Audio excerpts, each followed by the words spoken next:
Okay, I'm back again. And this video is going to be part 1 of a 3-part video on false identity.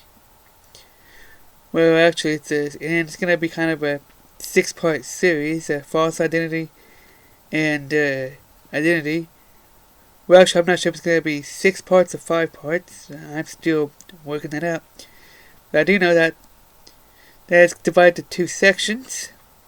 False identity, which most definitely is 3 parts, and true identity. So, let's get down to business. Let's get down to what a false identity is. I have discovered about 3 types of false identity. 4, depending on whether or not you consider one of them as part of it. Now, the 4 were 3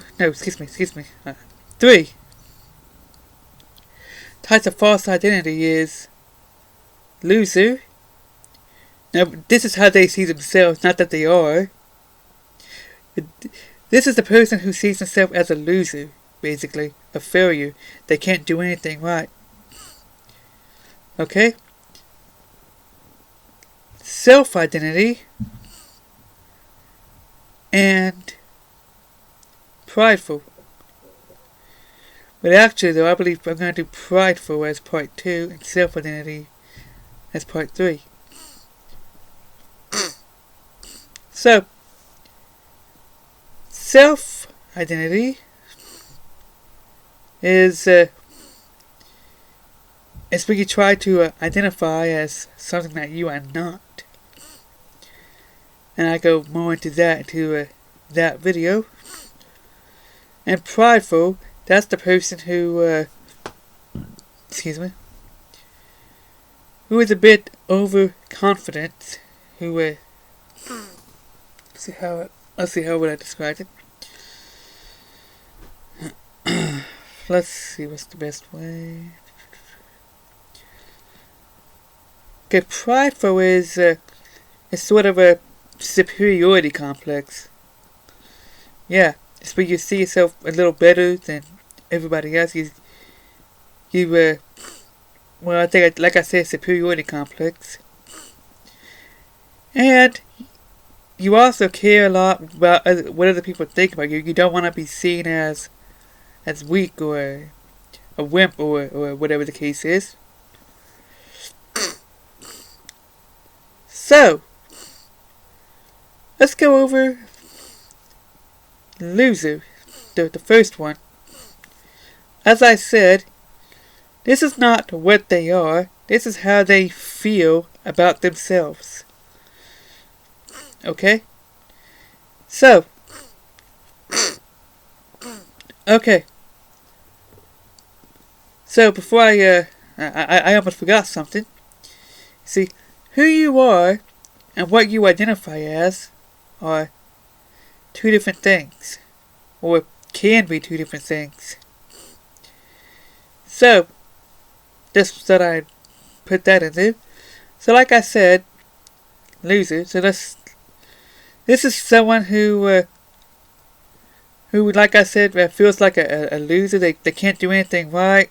They feel like a failure. They have no self-confidence, no self-esteem, none of that stuff. And sometimes they're even being told that they're being bullied, that some bully or somebody is telling them that they can't do anything right. They'll always be a failure. They'll always be a loser. Now, there was another one which I kind of consider a subtype of loser, and that's the victim mentality. But that's kind of a subtype of loser, so I don't really know if I consider that a 4th or not. I just put that in a subcategory as the loser category. This is not, like I said, how they are, or who they are. So, what is the best solution for someone who feels like a loser?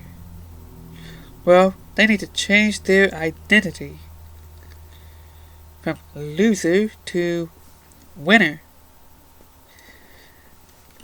they need to stop focusing so much on the negative and learn from their failures, from their mistakes, which happens to everybody.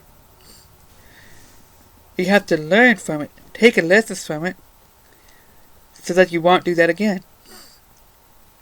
Now, sometimes it takes a while to, depending on the exact circumstances, to become positive about yourself, to get a new mindset. But it is doable. It's not easy. It never is. But it is doable.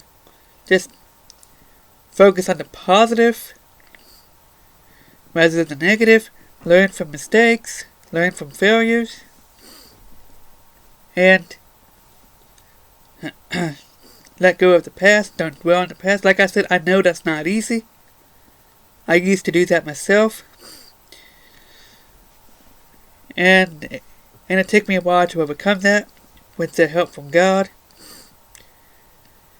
And really, and I'm going to get to that in a later video, in part 3.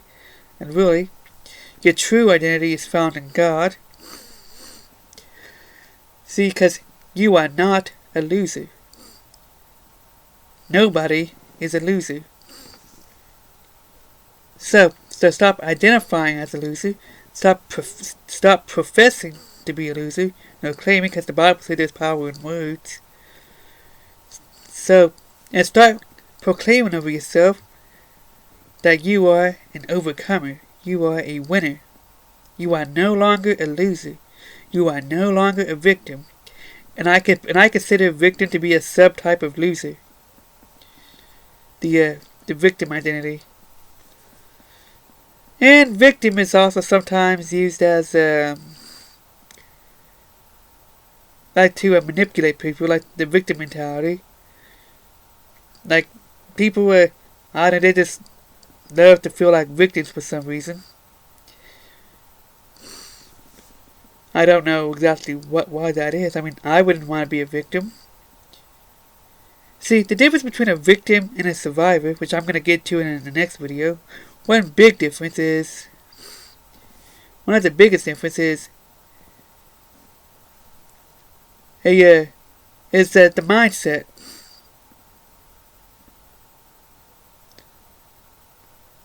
The mindset. See, a victim is someone who is going through the situation. A survivor is someone who has been through the situation. So once the situation is over, whatever the case may be, the victim or a survivor becomes the mindset of the person. Now, I realize that, of course, there may be some emotional, certain situation may cause great emotional distress and post-traumatic stress disorder and whatnot. But that's not what I'm talking about. I mean, that's post-PTSD, that's understandable. But that's not what I'm talking. And when that happens, it takes a while to overcome. And actually, what I'm saying is, would help them is one of the steps of letting go. But I'm going to have to go into more detail in the next video. So, like I said, the victim mentality, the loser mentality, that's how the person sees that's how the person sees themselves as, not that they are. I'm kind of concerned to title my video that because they might mistake it for bullying or something, and that might affect the content and their new policy. So, yeah. So, stop seeing yourself as a loser. It takes a while to change your mindset, to think more positive of yourself, and to say it over yourself every day. Maybe even every time that you get the chance, not just every day, several times a day, whenever you get the chance. Kind of talk to yourself, encourage yourself, hang out with positive people, hang out with people who bring you up, and that's will help you overcome the idea that you are a loser and stop hanging out with people that makes you feel like a loser, if there is someone in your life that does that. And that's it for this video. Bye.